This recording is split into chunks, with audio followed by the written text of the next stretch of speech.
Assalaamu calaykum waraxmatullaahi wabarakaatuh. Kulan wacan oo wanaagsan saaxiibayaal ku soo dhawaada channelkayga Abaan Ciyaaye. Haday tahay markii kugu horeysay fadlan subscribe saar videogana like saar si asxaab badan u gaaro. Maanta waxaan ka hadli doonaa dabeecadaha dadka kala duwan.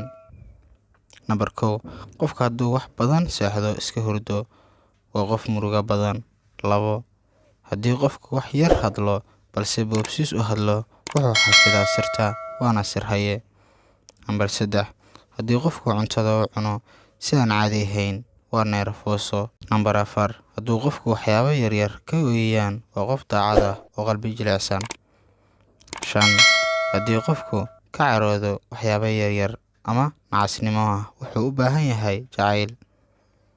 Number 6, haddii qofku wax kasta la weydiiyo si adag uga jawaabo isdifaacuna ku badan yahay waa qof ay hayso caqdad nafsi iyo kalsooni darro.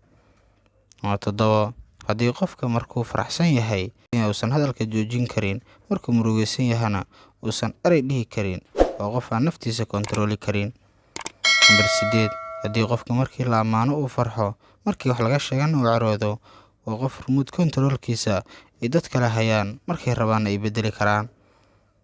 Number 9, inaan xiriirka lagu murmin waxay ka dhigan tahay inuusan xiiso badan jirin. Dadka aadka isu danaya way murmaan wayna iskhilaafaan dabeedna way heshiiyaan. Number 10, haddii qofka dantiisa dadka dhan danguud uga dhigo waa qof amiinshaara.